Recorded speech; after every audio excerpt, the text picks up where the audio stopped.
I'm actually filling in for our normal star named TJ, who runs these things. Uh, but he happens to be a subject matter expert in the topic areas. So let's see. Introductions. I'm following the script. My name is TJ, and I'm the TJ. My name's Noah Praise. I'm president and co-founder of the Elections Group. For those of you that may be joining us for the first time, the Elections Group is a team of election experts who support all you election professionals through collaboration, thought leadership, elevating best practices. We've worked in election offices, so we know firsthand the challenges faced by election officials, though each day you guys face new ones and we're learning alongside you. But we try to use our experience to help you solve challenges. Today's webinar is pretty important because as we all explore using AI tools, which are becoming ubiquitous, right? Inside of our phones, inside of the commodity business tools like Microsoft or Google that we all use. They're there front and center.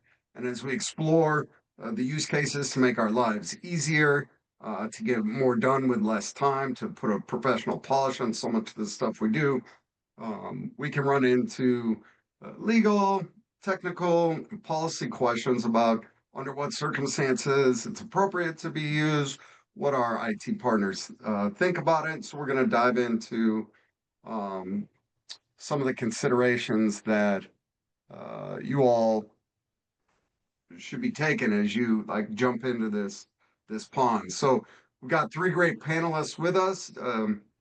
Gina, Jerry, and Spencer. I'm going to turn to Gina first. So introduce yourself, pass it on down, and then we'll hit a couple questions. Okay, I'm Gina Everson. I am the Register of Deeds and the County Clerk in St. Joe County, Michigan. Jerry. Does that mean next? My name is Yeah, Jerry yeah. Hopple. I am the Director of the Digital Information Departments in both Van Buren County, Michigan and St. Joseph County, Michigan.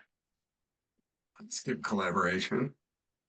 And I'm Spencer Wood. I am a former election official and a cybersecurity subject matter expert. And you will see some cats coming back and forth in the background. So those are my friends. Right. Catman is on the Yeah. show with us today. I like it. So I guess Gina and Jerry, I want to start with you guys. I mean, you really leaned in and developed a policy. Why? Why did you do that? What was the inspiration? And sort of where are you at now? What's the outcome? Well, yeah, we jumped into this about really into it about a year and a half ago. It was shortly after ChatGPT 4.0 came out, and we saw that the potential for how that could be transformative for local governments. And we started a AI task force right away to try to understand this technology. And it was obvious one of the first things we needed to do was to have an AI policy. And of course, nobody had done one of those, certainly nobody in a county the size of St. Joseph County with our 60,000 residents. And so, we just dove in head first. And luckily, we had AI to help us develop these things. And our policy was really shaped by the members of our task force. We had representatives from all the departments in our county. And we talked a lot about and learned a lot about what AI could do for us, and more importantly, what the pitfalls are of AI in local government. And I think that's super important thing that we really concentrated on is not only what we could use this for, but what we shouldn't use this for. And that really guided our process. And we then put together actually an AI steering committee, which was more governance, where we had commissioners and lots of department heads and those types of folks that actually helped us implement the policy and adopt it. So yeah, it was a fun process. So I really appreciate that. You guys created a sort of governance committee, a variety of stakeholders to look at this clear-eyed. So Gina, I get the sense you're a big consumer driver, right? Like this is a tool set that I want to add to my tool belt. How did you interface with that? Absolutely. Well, I decided to join the task force right off the bat because I'd rather be proactive about something. have a seat at the table, learn about it first instead of being reactive to it.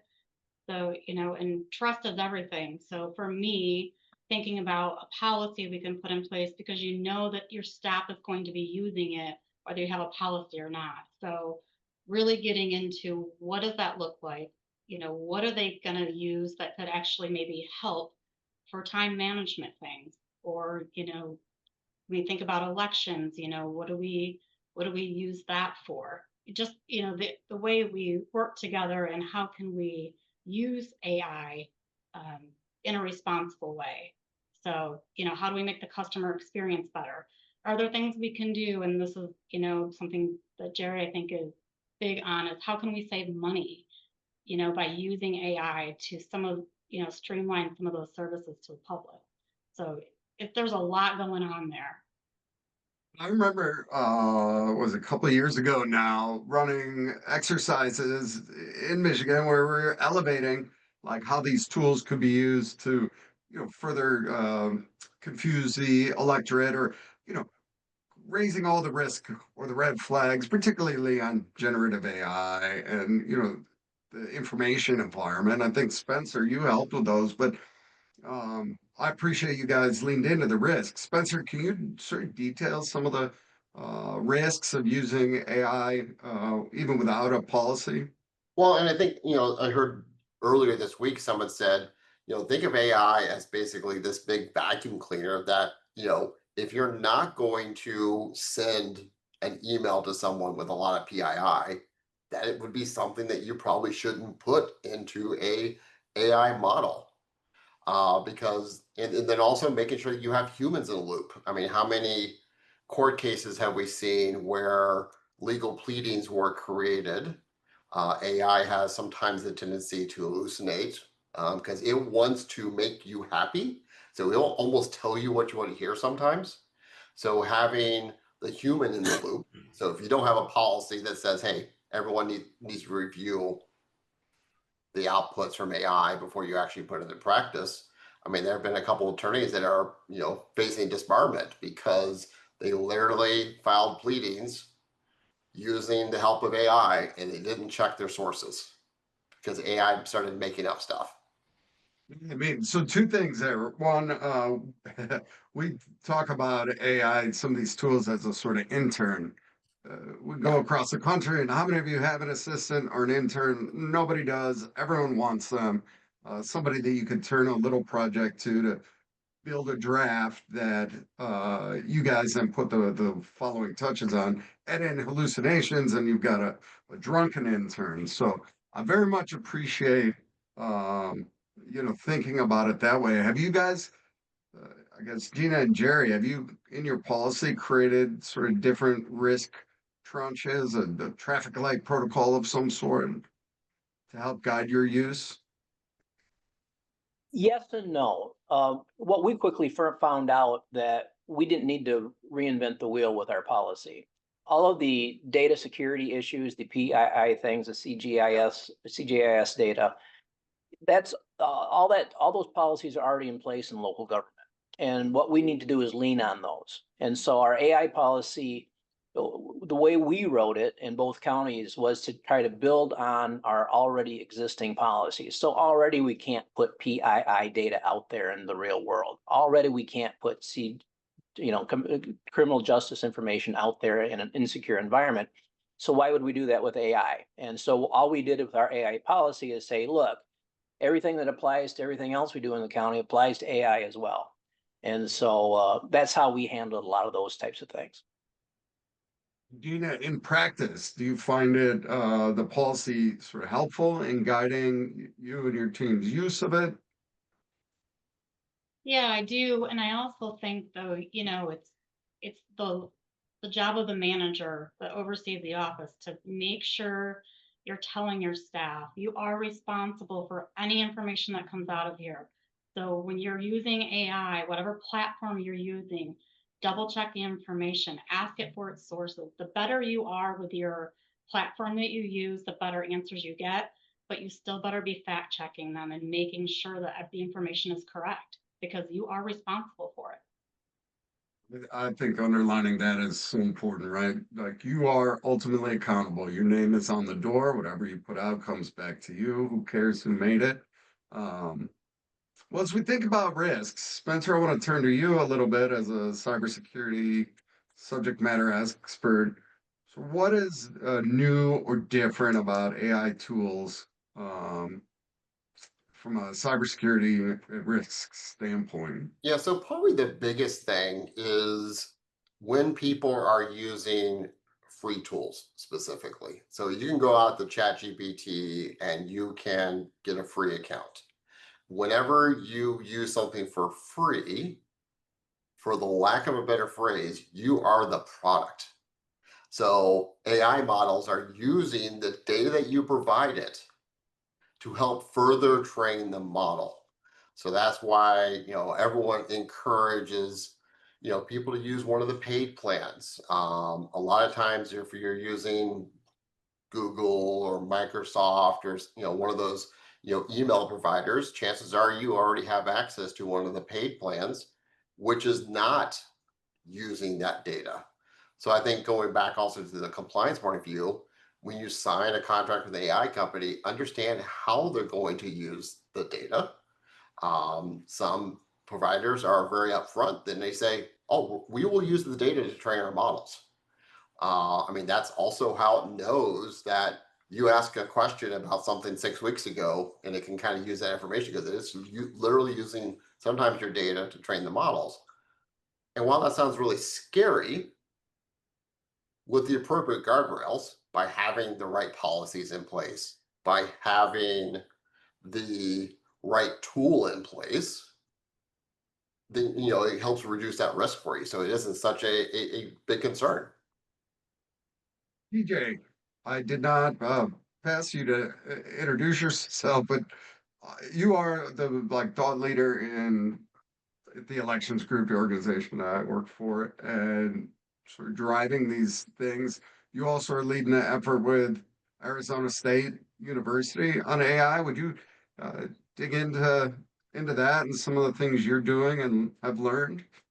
Yeah, I mean, I think the big thing that we've learned is as we talk to election officials about AI usage, there is a spectrum, right? There's people who have never touched it, don't intend to touch it, and then there's these power users. We had folks from Virginia do a presentation with us, and the folks from Fairfax County and Arlington County, Virginia, I think are really at the kind of the forefront of using these tools in ways that are really cool, integrating them into their workflows. Going off of one of Gina's points, which is that folks are going to use these tools anyway. Something we've seen from many offices that we've had conversations with is you ask the question, who is allowed to use AI on their work computer? And half the room or more than half the room will raise their hands.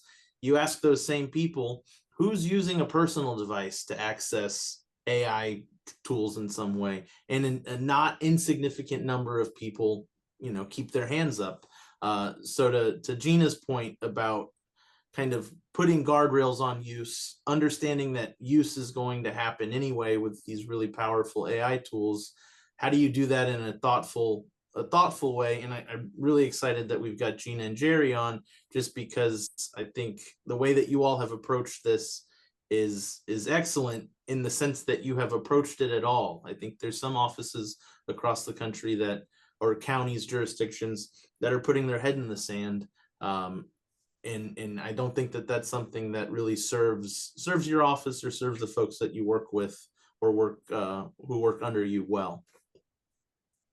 Jerry and Gina, as you guys developed that policy, were there any sticking points in particular? I know you grounded it in other data policies, but were there any debate points that stand out?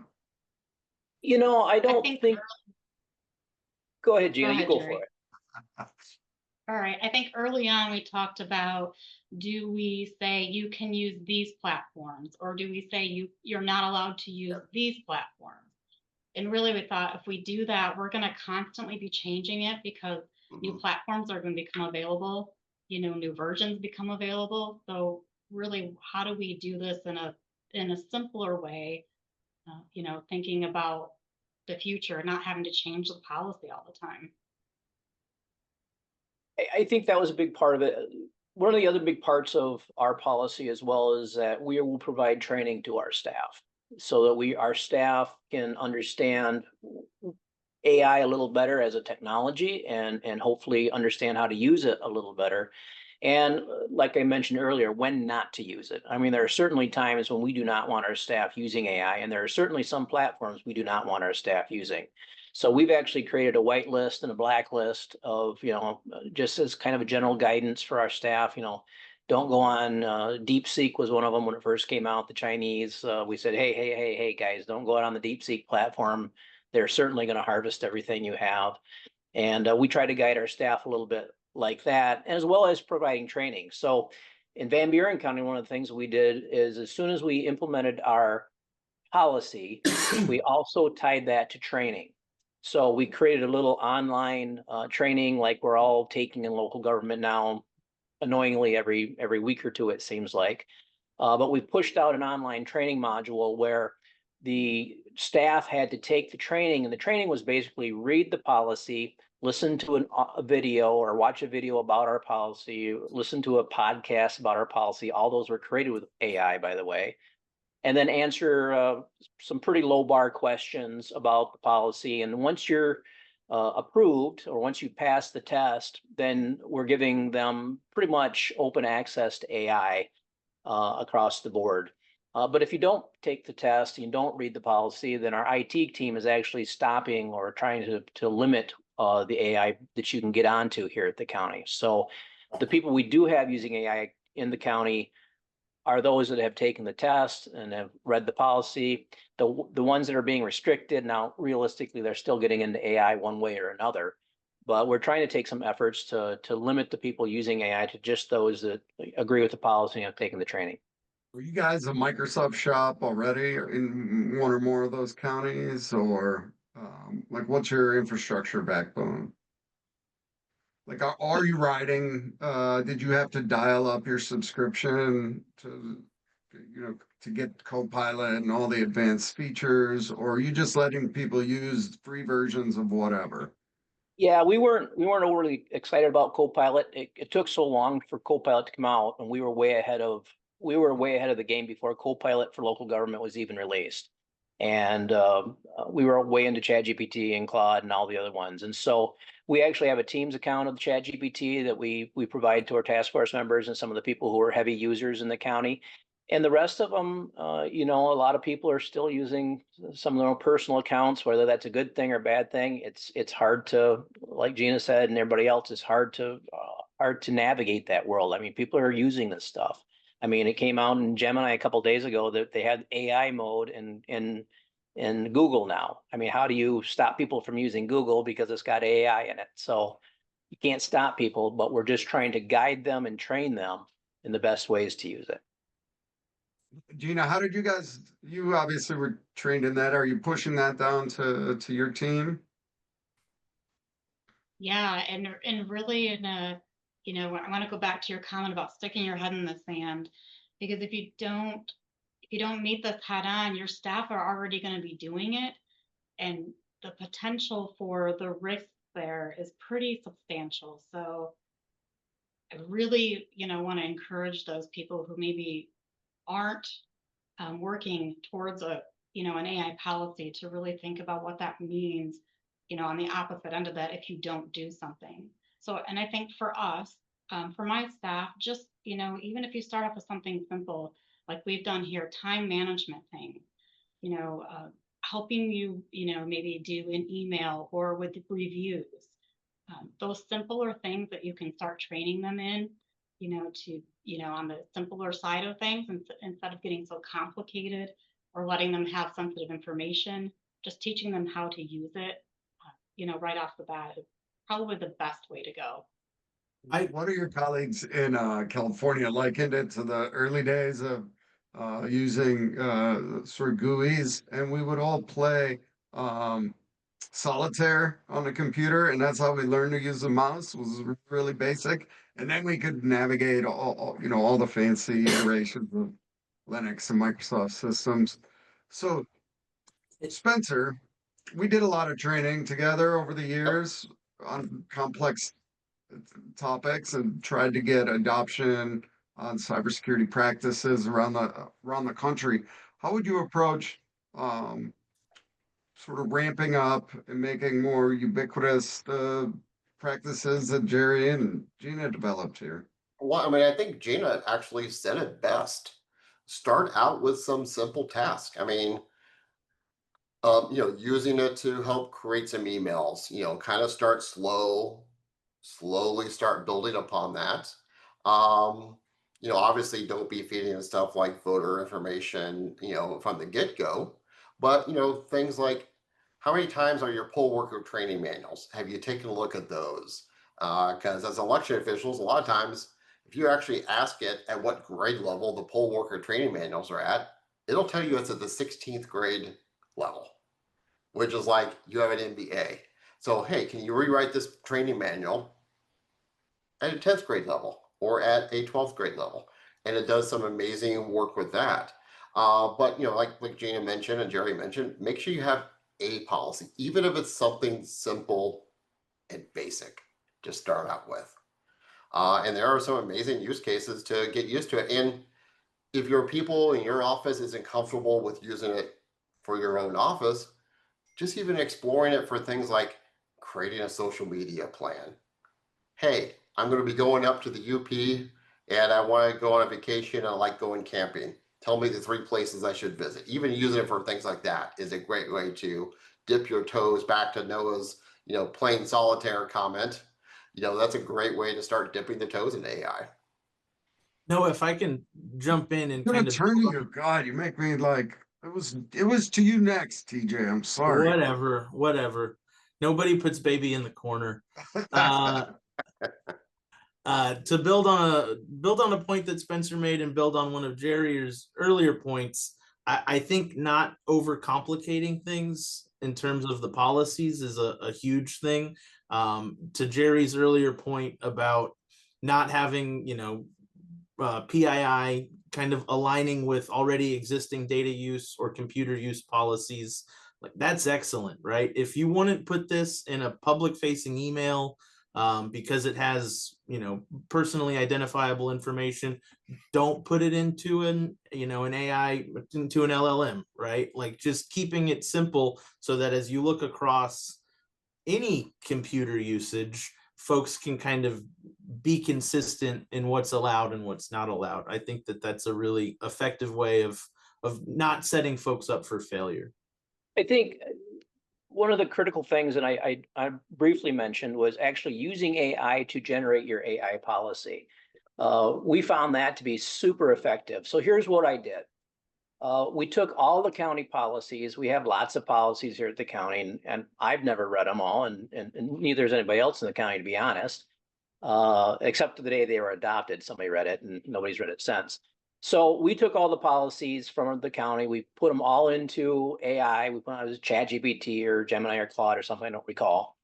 And we just said, okay, we want to generate a new AI policy. What policies do we already have in place that would be appropriate for either reference or incorporation into our AI policy? And so the AI looked through all of the county's existing policies, pulled out all those pieces that were applicable to AI, and that's where we started. And again, so instead of recreating all that policy, we just had the AI help us identify what policies we already had in place that we could lean on to start with. So that's a really great way to get an AI policy started. TJ, the AI and Elections Clinic that's housed at ASU, they do a variety of case studies and post documents. Is this a sort of thing you could elevate through there so that colleagues around the country might sort of see some good samples? Yeah, that's excellent. I mean, we've got, Jerry and Gina's example. Jerry, it's really interesting to hear kind of the genesis of pulling together all of those different policies. I know that Microsoft, who we work with on the project, has a template for an AI use policy that I'll put in the chat for folks to look at. Maryland is a place where I've heard their CIO speak. They had a really thoughtful approach to AI. In the election space, Maryland is a little bit different just because so many of their county-based election officials actually are state employees. So it's a little different there. But yeah, I think we're hearing more and more examples of counties, regardless of size, or states that are approaching this in innovative ways. I think, Jerry, using AI to kind of get jump started, having AI be the second thing that's ever read some of those policies, that's awesome. So there's a question in the chat. You guys sort of hit it a little bit already, but what are you seeing out there in terms of use in elections, in particular workflows? So we talked about emails or simplifying languages. Uh, what else are people using it for that you've seen? TJ, you wanna- Translations. Oh yeah, go Jerry. What else? You know, translating a lot of the elections material. You know, we have, as most of us do, a large Spanish speaking population, and actually being able to translate some of the things that were on the within the election was an important aspect of AI. When we ran the translations that the AI created versus something like Google Translate or something like that, everybody who could read the language said, oh, these AI translations are much better than we're typically used to seeing. And so we could use AI to translate in not in just one or two different languages, but into lots of different languages. And we actually did that the last election cycle, and it worked very well. Else? I've seen a bunch of sort of design work, right? These are the extras in election offices. People who can make things spiffy and fancy and infographics. Seen folks taking words that used to just be in paragraph form or bulleted form on a screen and actually making more advanced things. Now, ChatGPT 5 is providing that directly, but both Copilot and Canva and some of the other tools are used for that. Yeah, I think What else are you seeing? we had Gretchen Reinemeyer from Arlington County, Virginia on, and we just posted, and I'll share it, a really interesting approach to using AI for kind of leveraging other tech. So, you know, Gretchen didn't claim to be a power user of Microsoft Excel, for example, but she was able to kind of vibe code. I don't know if anybody's heard the term vibe code, but vibe code her way through prompting to get Excel to help her with predicting turnout in her jurisdiction. And through those predictions, she was able to make resourcing calls, kind of have an idea of what to expect as she went through early voting and into election day.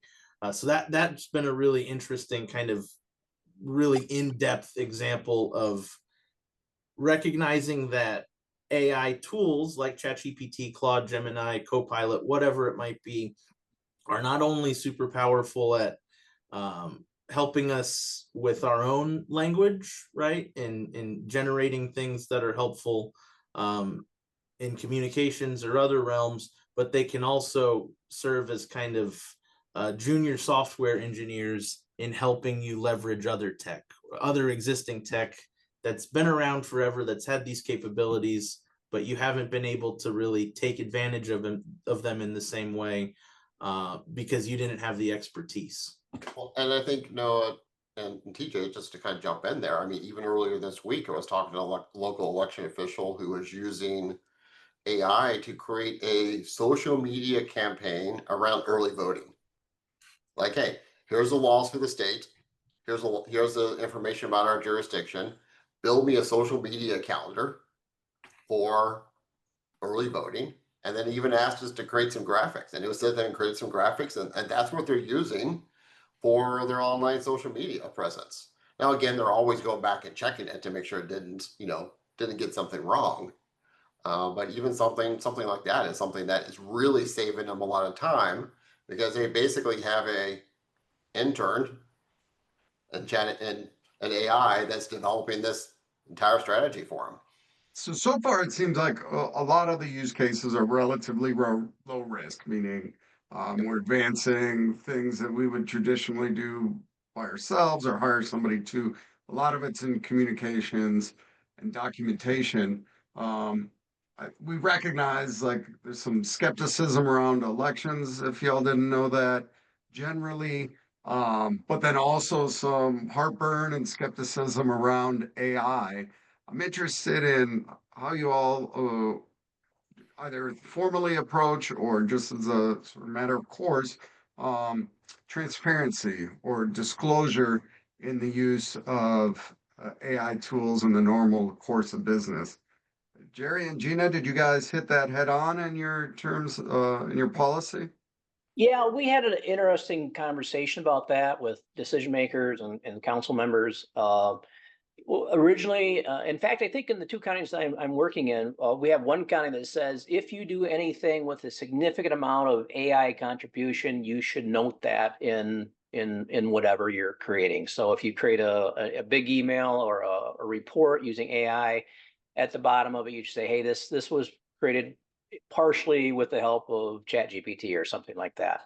The other county we talked to or working in, St. Joseph County, in fact, I think, said, no, I mean, if you're generating stuff with AI, you're the one generating it. It's going into your report. It's going into your email. You're the one responsible for it. You don't need to tell us it was created with AI. Yeah. I use spell check on this letter. Well, we don't do that, do we? But somewhere there's a line. Gina, do you have a particular, like if you were to sort of make a video or a bunch of graphics, do you guys credit it anywhere?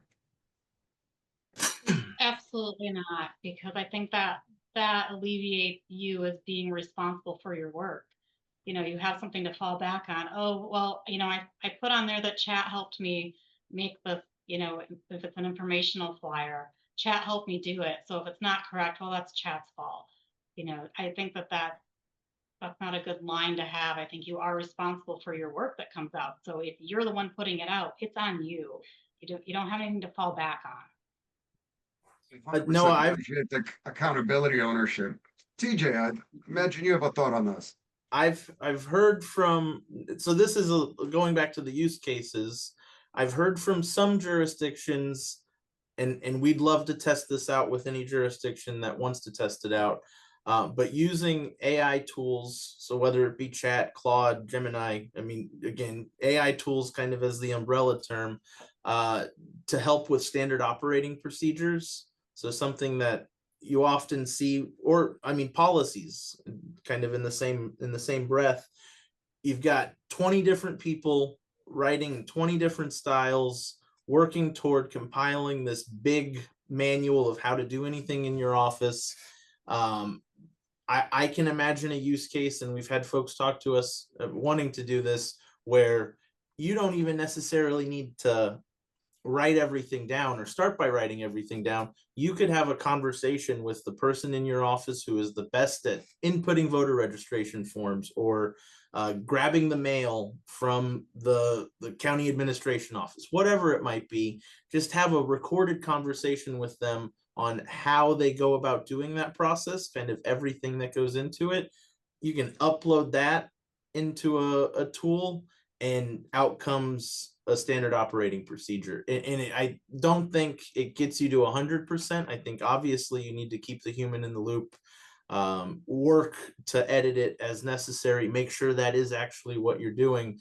But you can imagine in the course of, what may have taken 6 months, having 2 weeks to really focus on that with these types of tools could probably get you into a pretty good position in that realm. So I love that idea. I've heard from other folks who do elections, but they also have clerk responsibilities. Gina, I'm sure this is you.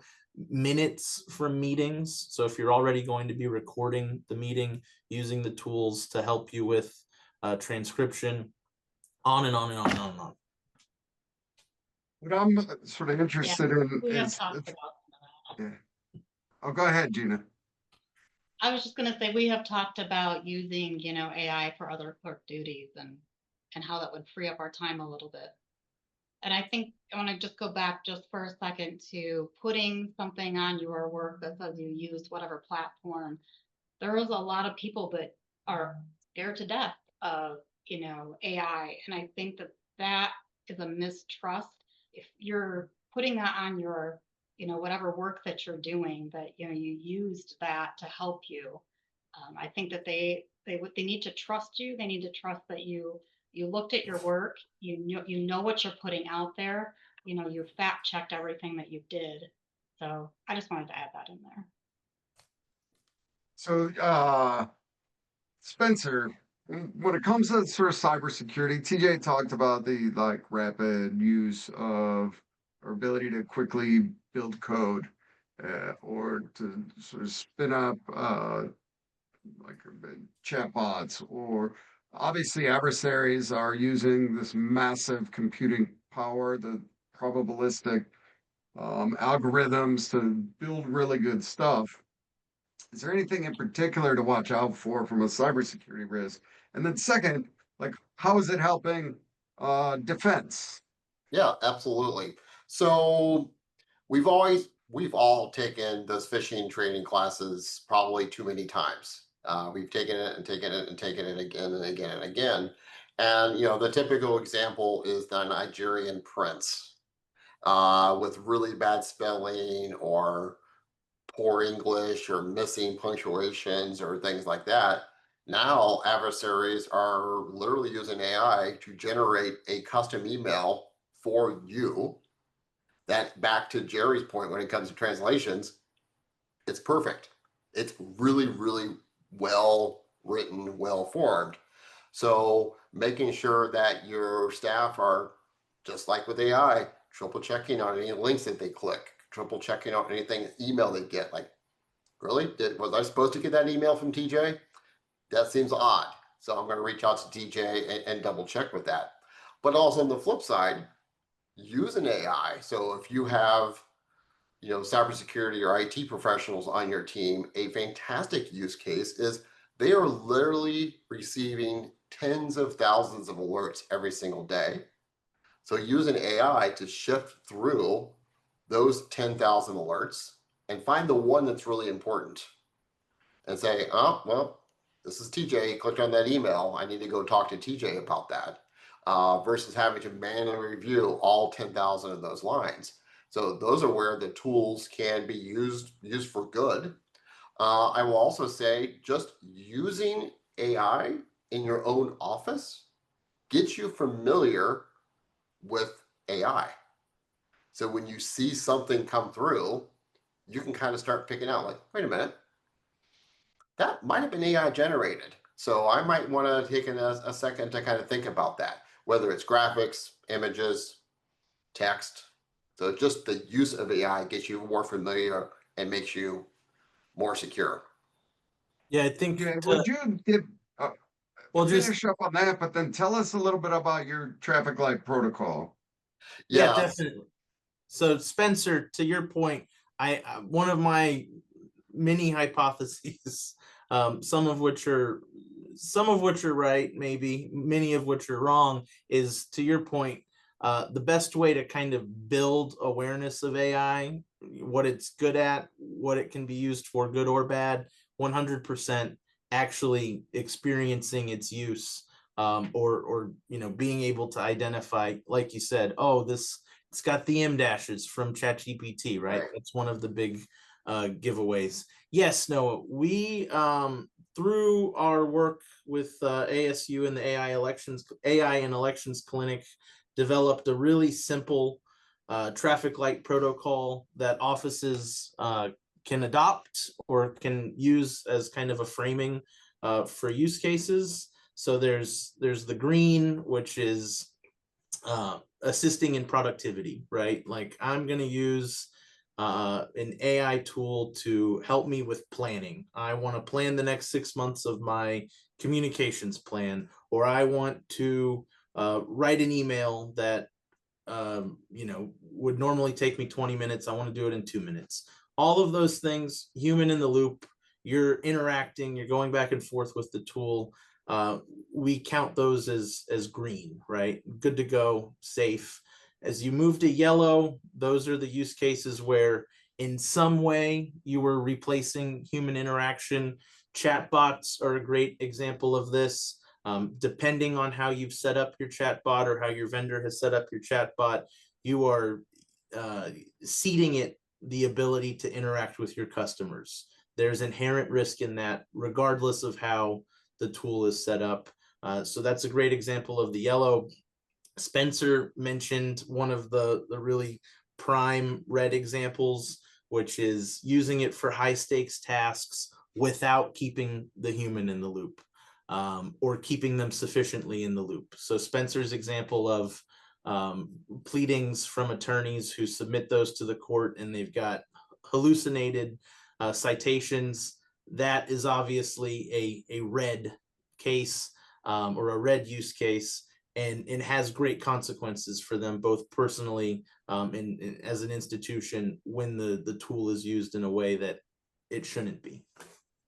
So I'll lift up, and it's based some part on our question or comment in the chat. It's like one of the other red, or at least very yellow use cases is when you're dealing with subject matter that has been a source of concern. So when cast vote records or ballot images or voting history is um, a thing that is a concern, the computing power is so massive that you can create highly probabilistic correlations that could be problematic for voter secrecy, for example. Spencer, you might be able to lean in on a concern with taking CVR records and poll book records and being able to potentially correlate like who voted in which one.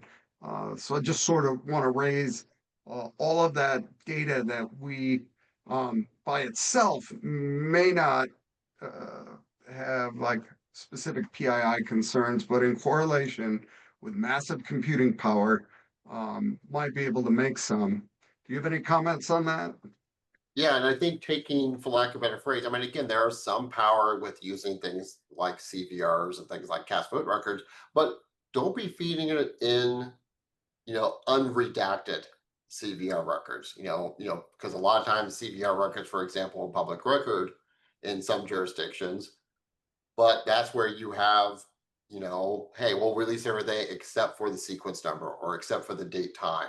So that it prevents that linkages and protecting voter secrecy so that I can't connect that ballot image to the cast vote record or to the e-poll book check-in time. So, and back to Noah's point, I mean, the questions that you can ask AI and its response is within 3 to 5 minutes. If it's really thinking long, maybe sometimes seconds, that would normally take a data scientist weeks or months to figure out. And most importantly, it makes mistakes sometimes. So it might connect data that is not the right type of connections. Logic behind this is really, really old. Right. But the functionality has gotten so easy. So you could always ask a spreadsheet to look at a column and to take an average, right? Now you can just say, in plain English, what's the average? So you've opened up querying to English. And now you've got computer power that is so massive that it will look across all kinds of data sets really quickly. So it's empowering everybody, to your point, to be immediate data scientists and to test a bunch of theories, which means, in my mind, the data by itself at one point that was thought to be relatively safe or inaccessible except for a data scientist now is universally accessible. So there are risks that will appear through sort of trial and error and innovation.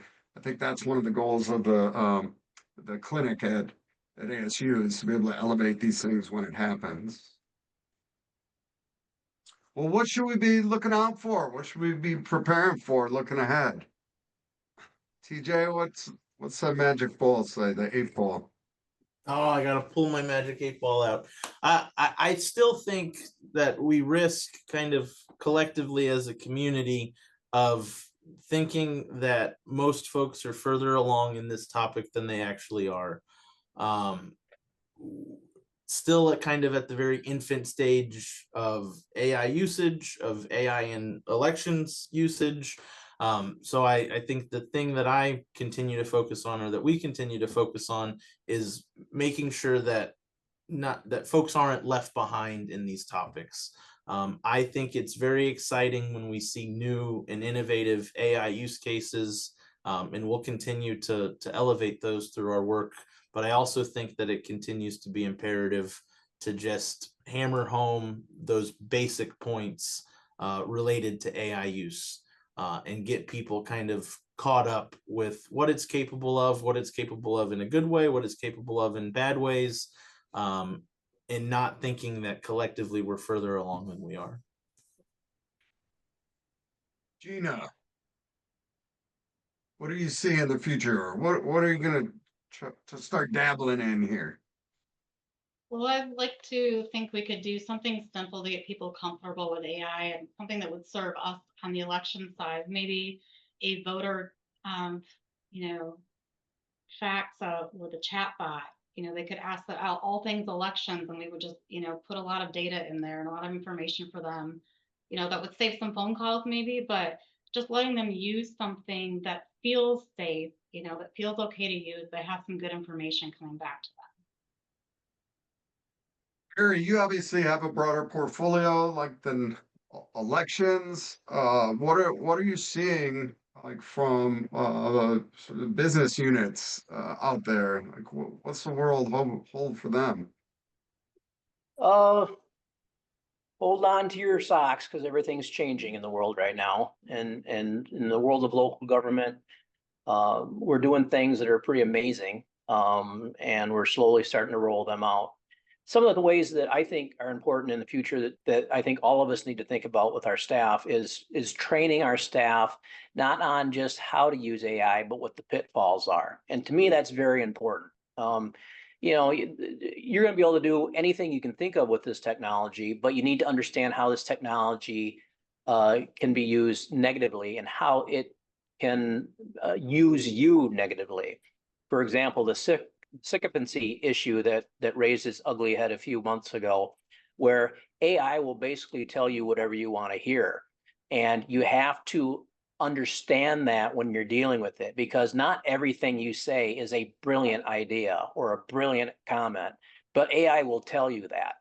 And you need to understand how to use the technology, how to make the technology work for you, and not just skim through it, but also how to dig deeper into the technologies and really take advantage of it.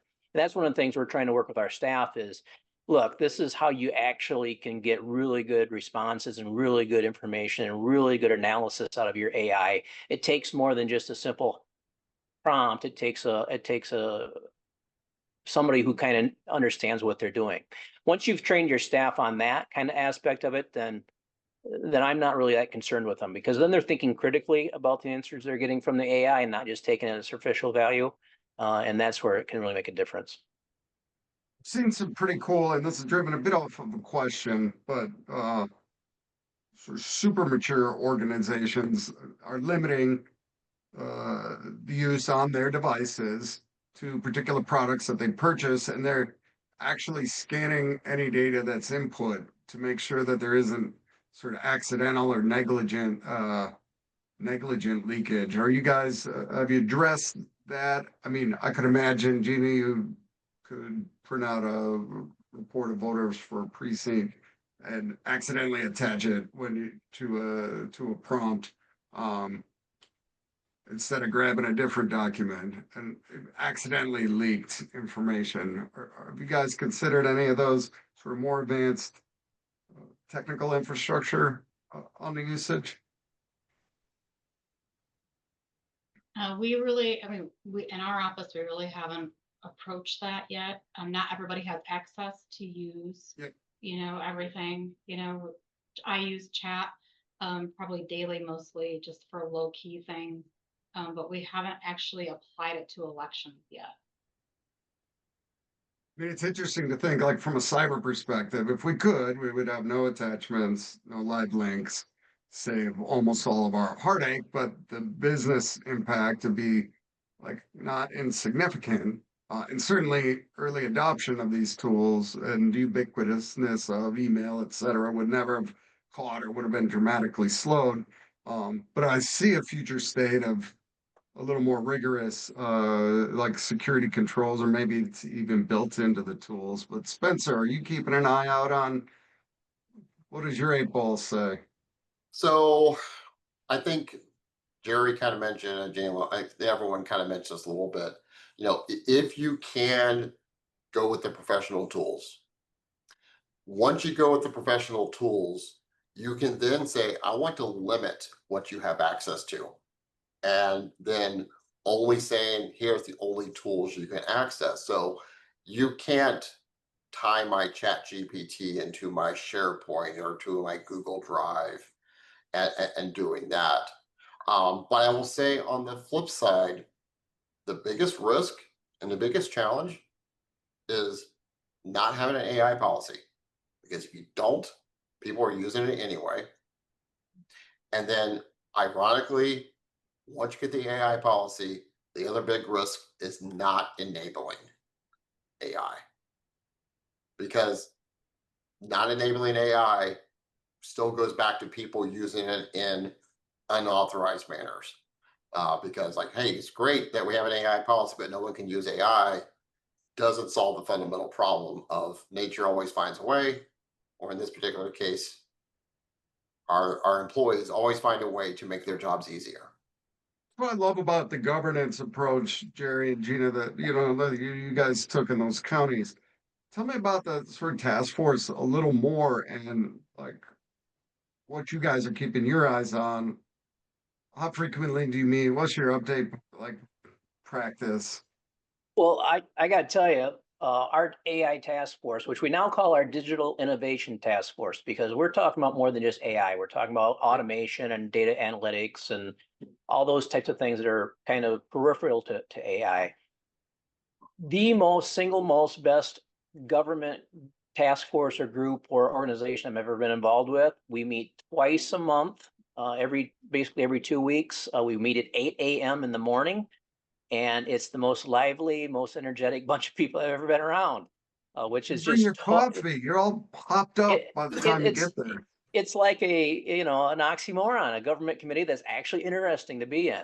And so that's what we found with our task force. We have judges on our task force, we have department heads, elected officials on our task force, and we just sit around for an hour and we look at new technologies. We think about how we could implement this technology, how we could use this in local government. What are the pitfalls? What are the problems with this? And so it's a really great group. So I would encourage other counties to start there. Get your people who are interested in this technology together. Get them talking about it. Get them looking at different things on the big screen and how they could use it. And then we do have our steering committee, which is more of the governance. Those are the folks that approve the policy. That's an official board appointed by our commission. So it's Open Meetings Act and all that kind of thing. They meet less frequently, but again, they're a pretty good board to work with. They're very knowledgeable, and it's been eye-opening that folks in local government can get excited about something. And How do you encourage, like, I wouldn't say skeptics, but people with a sort of significant risk aversion or big red flags to ensure that you are pulling in, like those issues, and even just doing scenario based or tabletopping at that meeting, particular kind of threat vectors that get raised? Yeah, I mean, obviously, the people that come to the meetings are typically the people who are pretty pro technology, but we're not. We don't look at it naively. We understand that a lot of our people are anti AI and unsure about it. We take two approaches to that. We try to foster good communications with them so they can understand what we're doing a little bit better. And at the same time, I tell people, hey, look, AI is not going to take your job. It's going to be the person using AI that's going to take your job. And, we try to give them a little dose of reality. It's ubiquitous. It's everywhere. It's better to get your head out of the sand and learn it and than to ignore it and have it run over you. It is crazy that productivity expectations for line employees are already going up, like across multiple companies. It's a hard thing to consider that it is. It's like adopted or perish in some ways. As a TJ, look like you had a yeah, I want to add kind of an idea I've seen from some states to what Jerry was talking about, where they have a local digital innovation committee. I know of a couple states where election officials specifically, kind of cross jurisdictional folks, are getting together regularly, talking about AI use cases, talking about the misuse of AI. And I think that continuing to have those conversations, whether it be from folks within your jurisdiction or people who have similar positions to you in your state, in your region, wherever it might be, I think those are really excellent practices, and are kind of the starting points for lots of innovations and lots of getting this right, I think. Well, and to kind of pile on to what TJ mentioned, I mean, what Jerry and Gina are doing is absolutely amazing. But a lot of times those conversations can then lead to other adjacent conversations about cybersecurity in general, or physical security, or you get this great idea from someone else, like, "Ooh, I never thought of that." So just just facilitating that frequent conversation alone is a huge win for election officials. Well, I'm with you all. I would push up on your governance bodies and ask them to adopt policies so you can be in compliance. The risks, um, in the yellow and the red light areas are not insignificant, and the risks that we haven't even contemplated yet are not insignificant. So working within some structure is pretty important. But also, it's there. It's cool. It's fast. Uh, you know, at the low risk categories anyway. Well, who's got any closing thoughts? What's your headline out of here? Spencer, we'll go to you first, then Jerry, Develop, TJ, and then Gina. develop a AI policy. Keep it simple. All right. Yeah, and do it because it's everywhere and you can't get away from it. And everybody's using it. And if you're not on it soon, you need to be. So don't put this off anymore. Develop Yeah, an I AI use policy and keep it simple. And lean on your colleagues and lean on resources that are available. absolutely. I will just go with that and say collaborate. Jerry's big on collaboration. So that's, the next step for us is collaborating with other counties. We're happy to talk to you about what we're doing and how it's going for us and how you can do what we're doing here. Love it. I can't wait to check back in with you guys in 6 months or a year and see what you've learned because you've developed a structure that's good. Appreciate all of you for joining us today. Thank you, panelists, for hopping on. Got to most of the questions in the chat, but you can always reach out to us at support at electionsgroup.com. Thank you much. Happy Friday. Go Cubs. Bye, everybody. Everyone.